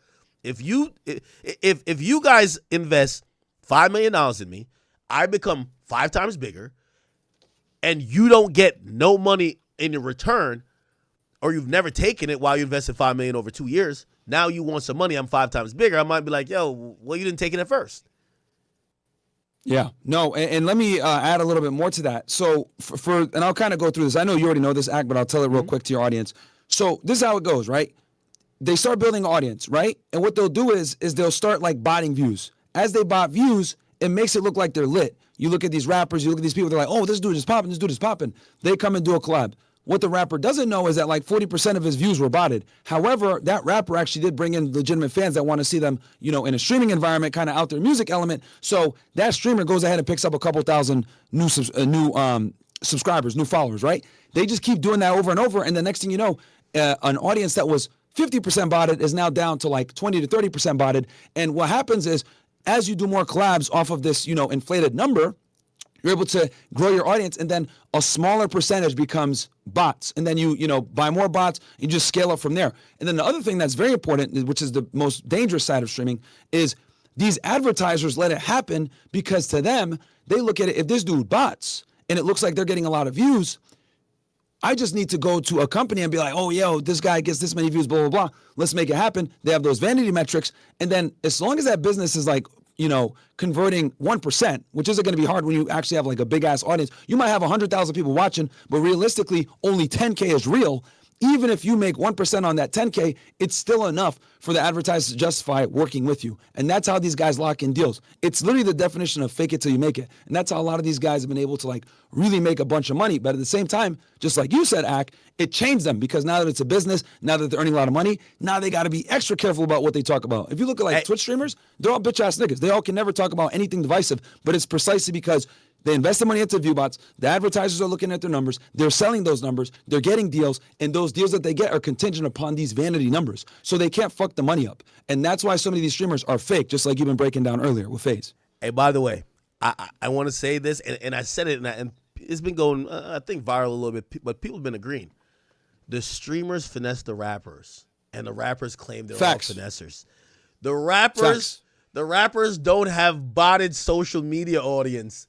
Right? Like they're talking to their real fans. So they're saying, hey, but they're looking at, wait, Neon got 30,000 people? Okay, I'm going to Neon stream. Okay? Now here's the thing. Back in the day, they would have to pay the rappers, right?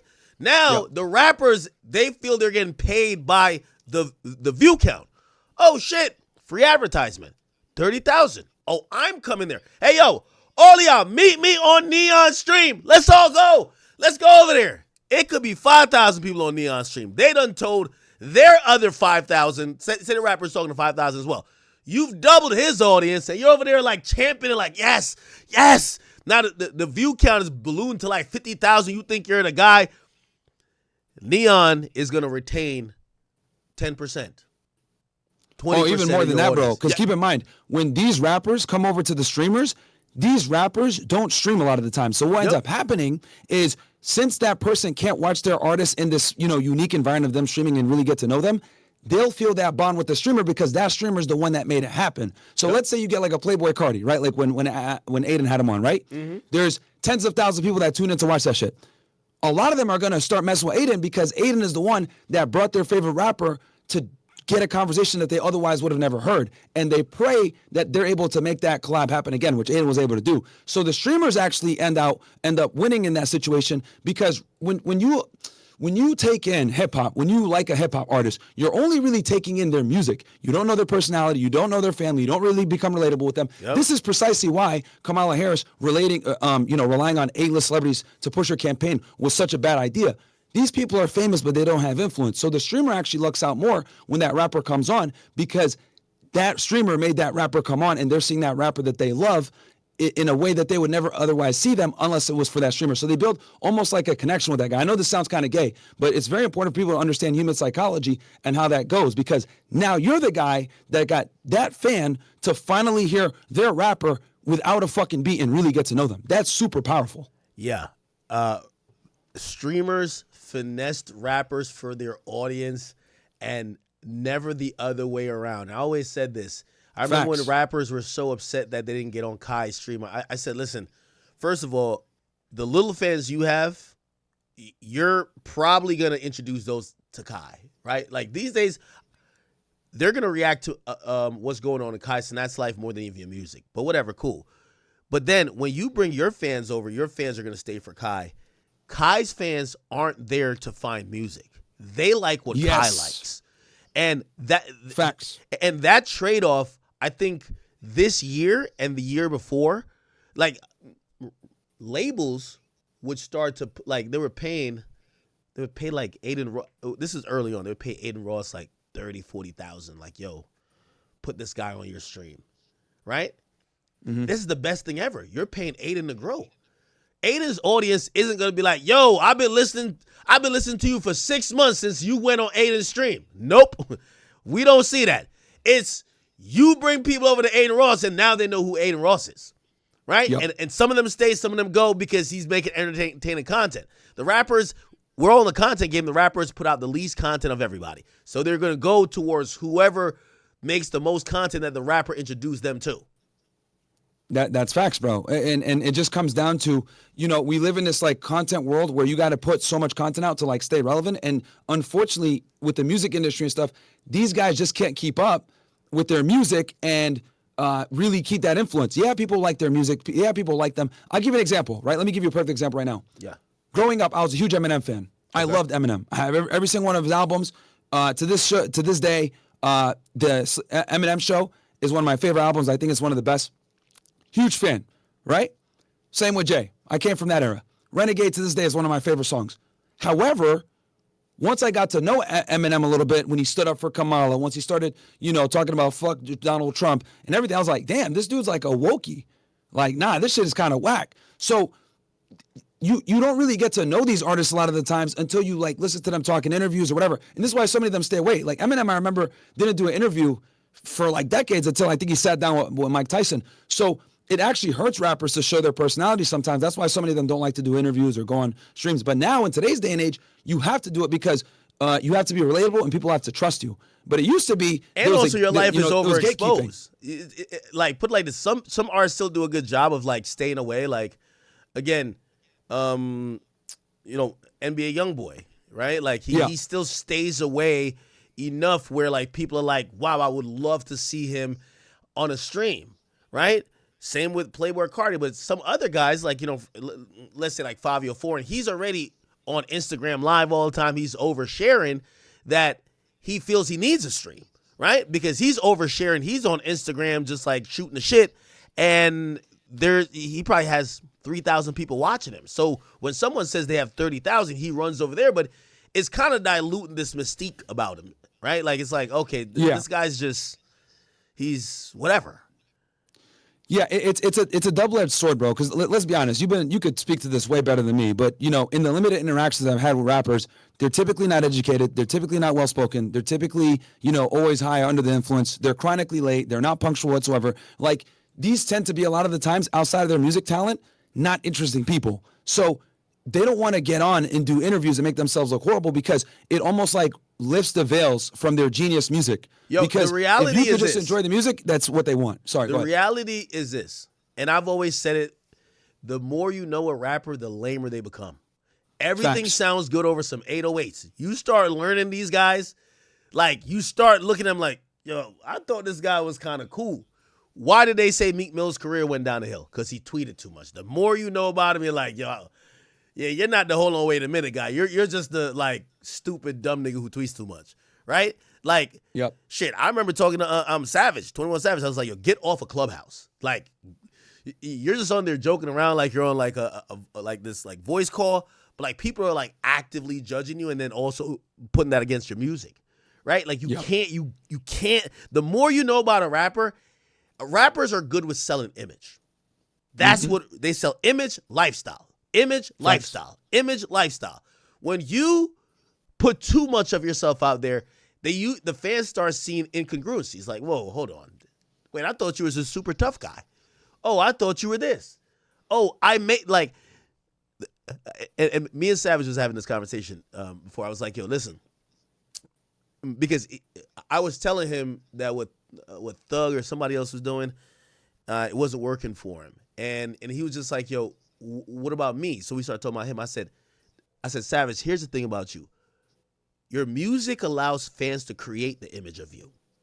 When you came over here like, yo, spin the block twice like they didn't know where to park, there's fans that have created this image of you like you're like this really menacing, like with all due respect, it probably hurts your image if they know like you're just playing 2K all day, just like talking to me and probably other rap friends. Like you're not, you know what I mean? But you need that imagery, right? It's the reason why you get some of these guys like come out and they'll put out the imagery of they're crazy or they're tough or whatever.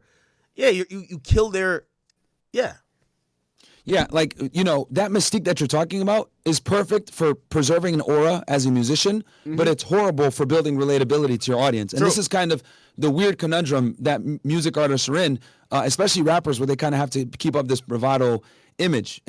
Bro, honestly, this is why entertainment is going to go from a more creator to consumer direct without the middleman that used to be Hollywood, the music industry, etc. I predict in the next 10 to 15, 20 years, bro, everyone's going to pretty much be independent. Like this whole like mainstream media is not going to be a thing anymore. You know, if it keeps going at this rate within the next 20 years, malls are going to be shut down. People are ordering all their stuff off Uber Eats. Like we're about to be in a real, true, you know, stream instant delivery life very soon. It's coming, especially with AI. Yeah, no, I agree. Hey, let me play a little bit more of go Banks. This is Banks reacting to Max. Again, it's turned to a thing where he's kind of explained the whole thing. I'm looking at it business wise, but he's addressing Max, and Max basically put a lot of blame on him. Here we go. And for everybody watching, I'm going to be sharing our conversations from the time I left Faze till now, including all the drama and all the issues, supposed issues that me and Max have had, because his cousin just went live and apparently I'm this fucking awful, terrible guy, monster, who Max had all these issues with. But as you'll see, and when I share our conversation, that's not the energy that Max has given me over the last 5 months. As a matter of fact, and not to spoil anything, but I've talked to Max more in the last 5 months than every other Faze member combined. Max has asked me for opinions on everything from creative to content to his career. He's asked me personally for help managing his career from here on out. He's confided in me about his team sucking and things falling apart. And the big one, since Max wanted to go live and talk about standing on business and I was right and look who was right and I left Faze first and look at me, 100K viewers, high as fuck off the clout and the fucking engage, just proving everything that I said 100% right yesterday. This streamer brain shit is real. They are actors. And he jumped on this opportunity not because he cares about anything that I've done or cares about anything that I've said. It's because it makes the most sense. Kick me while I'm down and farm this Faze shit and suck as much as he can out of it. And that's what they fucking do. And that's just a fact. Anybody that argues against that is fucking fried. This whole thing, like I said yesterday, fried. Oh, can I comment on that real quick, bro? Yeah. I want to bring attention to this. So, for those that don't know, Faze is Banks is in his 30s, right? Mm-hmm. All these people he's talking about are in their 20s. Mm-hmm. Me, you know, anyone that was born like in the 90s, you know, 80s, etc. We're cut from a different cloth. One thing I've noticed about like a lot of these young guys is there's like they made money quickly, they never had a real job, and they don't understand certain tangible traits that you need to have in place to not just be successful, but also like be a man, right? Integrity, not backstabbing people, you know, not being extremely narcissistic, you know, not letting clout or whatever it may be get to your head. But since we live in like this, you know, instant gratification society where all these dudes are young and never had a real job, they don't really know how to deal with a lot of the things that come at them with streaming. I'll give you another example of this. Hey, no hate on Kai, but let's go ahead. I know this is a thing. So when I went through my hailstorm earlier in the year, I knew a lot of these guys who were essentially, I guess, their comms, their communities forced them to speak on it. And I knew these guys personally. Some of them I knew way before they even had a streaming career. They know me, my character. Some of them I felt could even speak to be like, wait, I know Ak. And I'm not going to lie to you, with the exception of Aiden Ross, every single one of them repeated exactly what their audience had said, who probably maybe only know me from a few clips. They repeated what their audience said to a T. Why? They needed to appease the mob. The mob said, we need to say this about him. Let's say this. And for me, there was slightly a little bit hurt. It was a little bit hurtful seeing people that some of them I felt knew me speak like that. But then I realized this is the cutthroat, just Game of Thrones type of aspect of streaming. I'm telling you.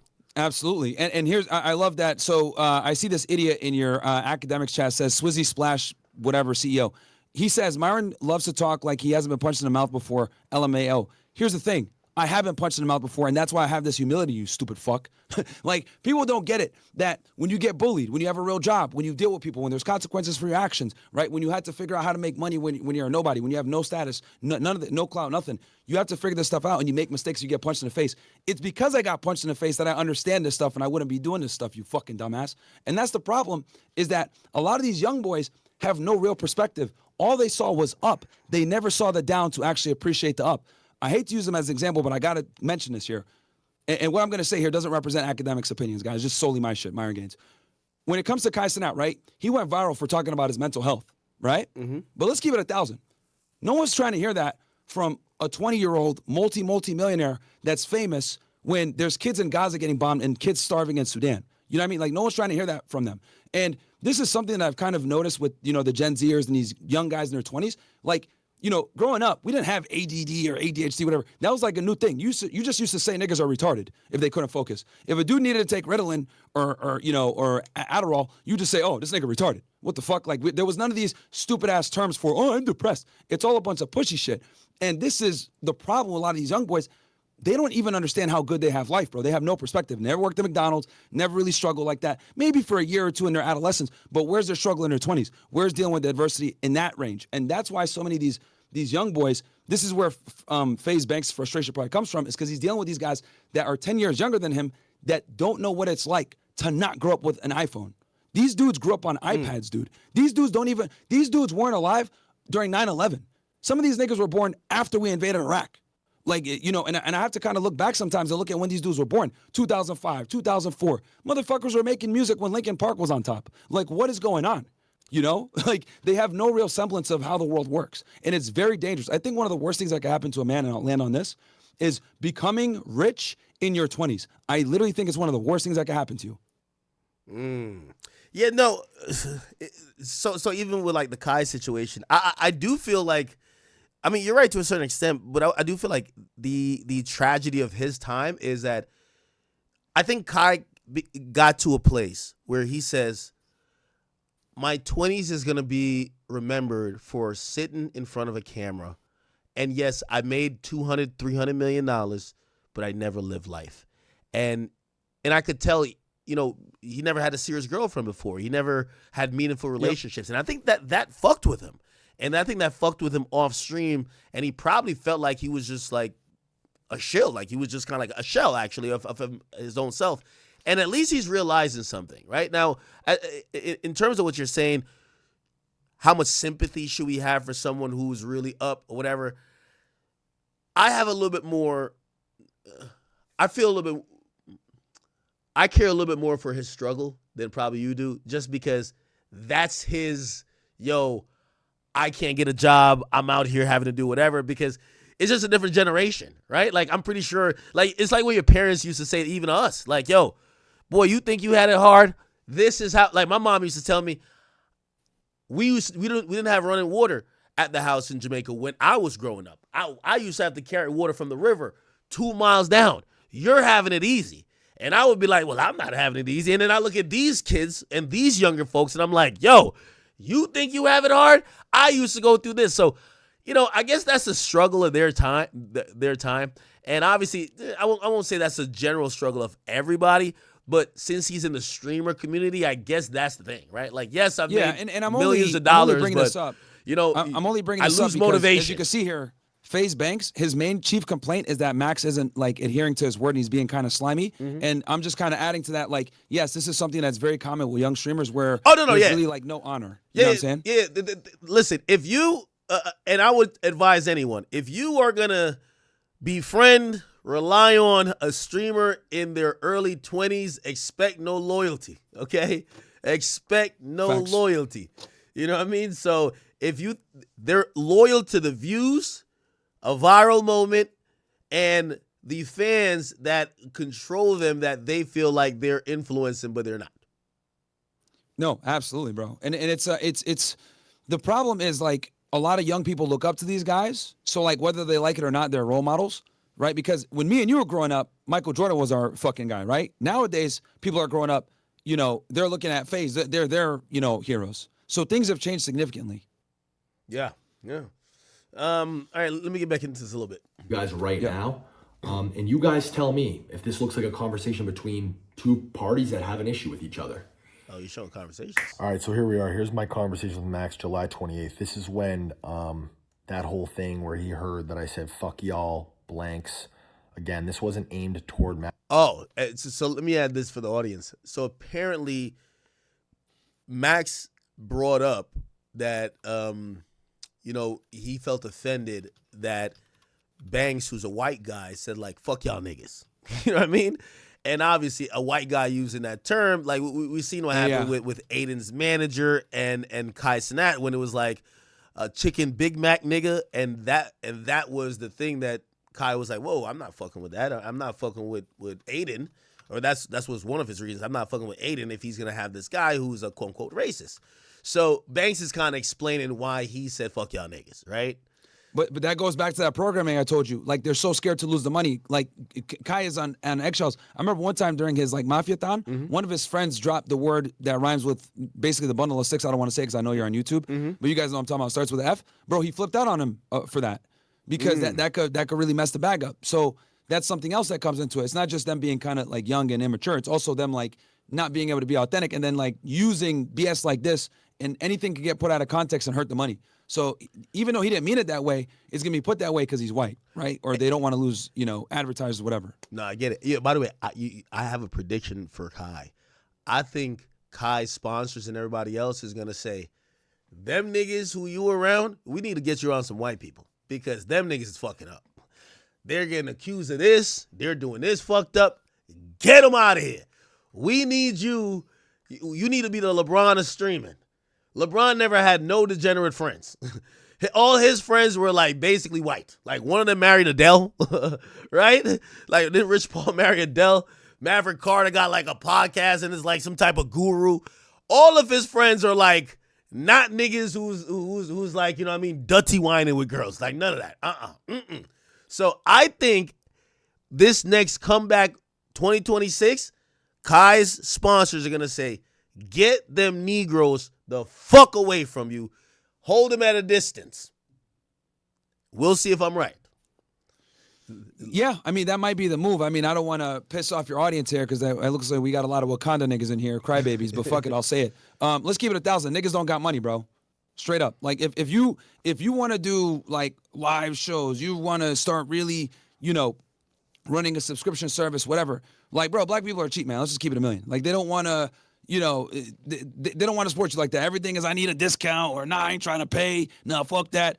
Like, they're just stingy as fuck. They don't want to support you like that. So, if the money starts to kind of hit and they're like, hey, we need to move you in this direction or whatever. And the good thing for Kai is that he's very marketable, right?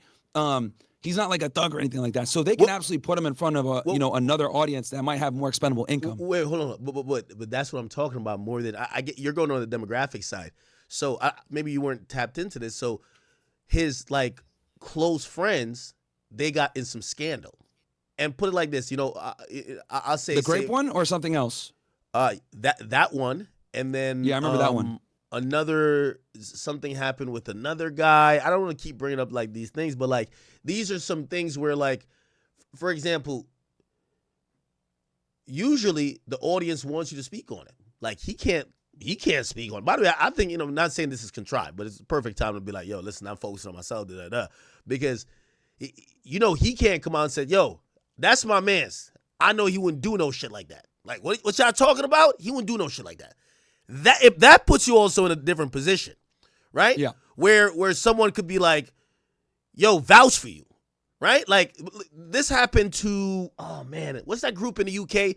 One of their guys got accused of some shit, and not one of the dudes who've been around him for dumb long came out and be like, yo, listen, man, I don't know about this particular situation, but I could just speak to the character and man, dude, I know the dude that got arrested in Australia for rape. Exactly. And not one of his homies said, yo, I'm not saying shorty line or whatever, but I just want to say, because this been my man's. This my man's. And I know his character. He's never been this. He's never been this. This is not one of them. They just acted like, yo, we don't know this nigga, man. And that's when I realized, I'm like, yo, when the bag is here, man, I don't care how I know that guy. I'm not speaking up for him. So speaking up for people. And that's why I said with Kai, he might have to 100%. You got to keep them at a distance because in streaming, the culture is you have to speak on stuff. What do you think of? Everybody's reacting to this face stuff. What do you think about it?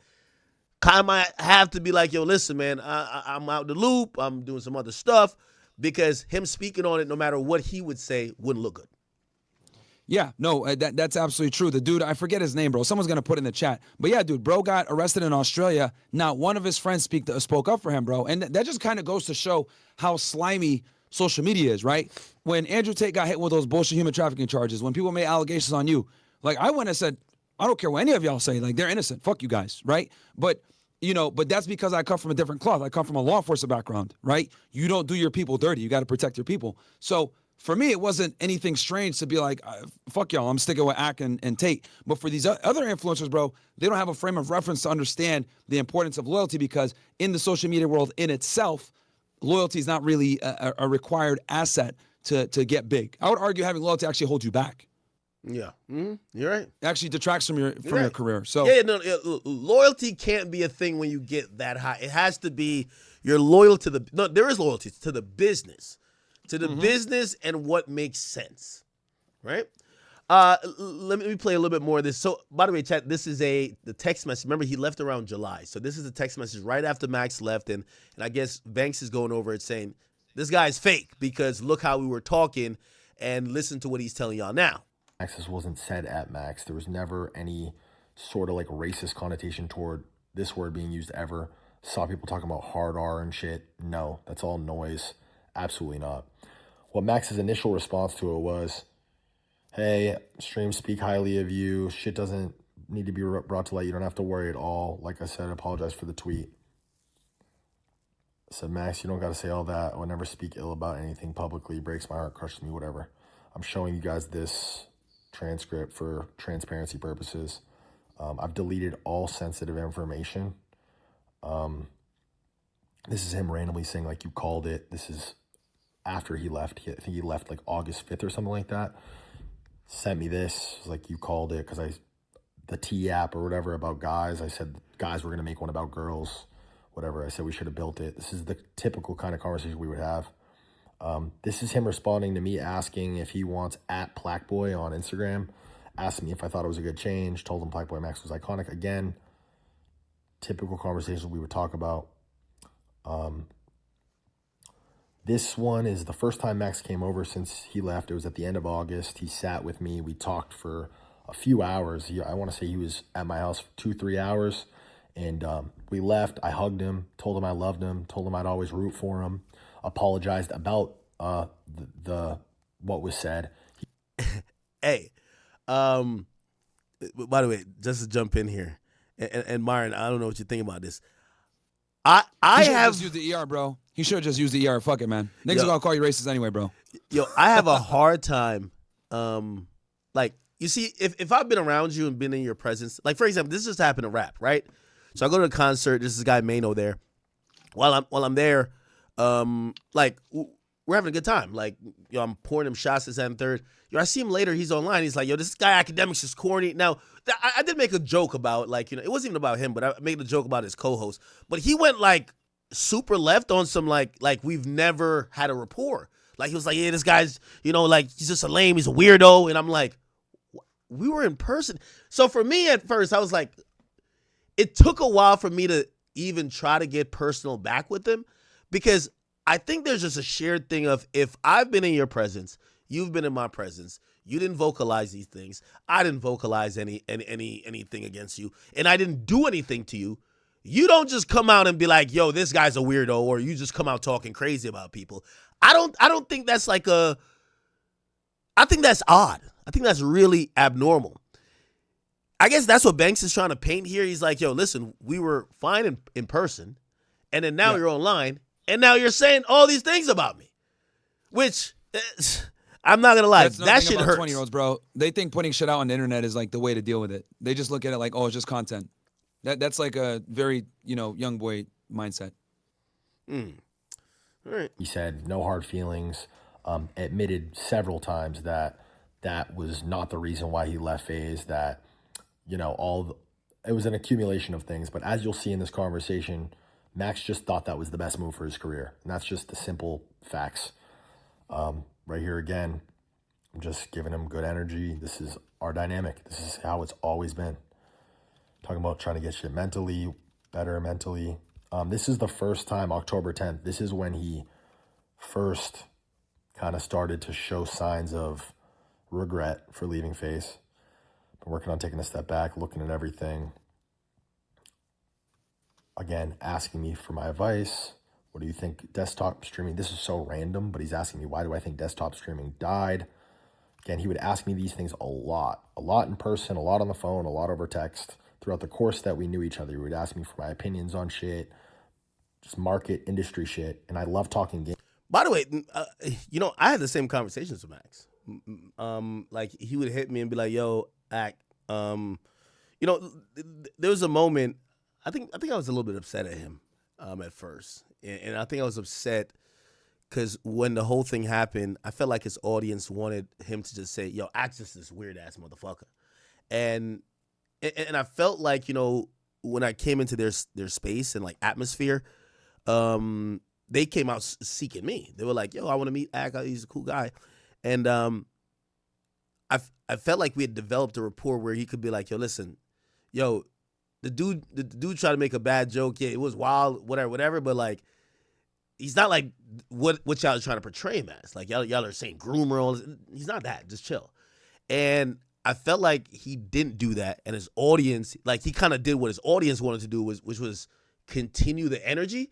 And we spoke later on, and he was just like, you know what, I could see it. He apologized to me, and I accepted his apology. Right. And, we're both from Jersey. He would hit me up and be like, Ak, what do you think about the music business? So one thing I give Max, like he's a guy look like he's trying to figure it out. And I'm going to take it on face value. I don't think that's him being like conniving or whatever. I think that's him kind of like he's young. He's trying to learn some shit. But look like he was doing the same with Banks. Right. So, because he would say, yo, Ak, what do you think about music and people selling? Do you think a lot of these guys are botting? What do you think that the current state of things is? And by the way, I will say, I do think he made the right decision to leave Faze. And maybe not on the quote-unquote loyalty aspect, because I guess some people could look at it, yo, they built you up, so you walking away when you get to maybe where you want to go, that's disloyal. But I do believe that his brand is more aligned with music and a standalone streamer than him being in a group that sometimes could indulge in corny, cringy things. I think he could have this arc that's music and he's like a one of one. So that's where I agree with it, but I also see where people are like, yo, bro, you're kind of a user, or you're disloyal because we built you, and as soon as you got to where you needed to go, you're like, peace. Yeah, no, I mean, that's a good take, and it kind of touches back to what me and you were discussing before, where as a rapper, your image is very important, and being in a house with a bunch of gamers that do weird shit, that could hurt your credibility down the road.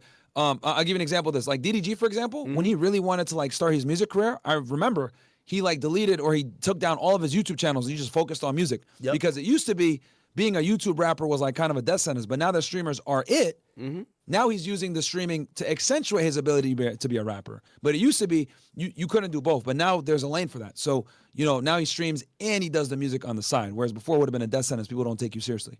And this is just like a recently new thing. I mean, this is within the last 2 years that this shift has been now acceptable. Yeah, no, you're right. You're right. So, again, I'm trying to analyze their conversation because I guess Banks is trying to say Max is being fake.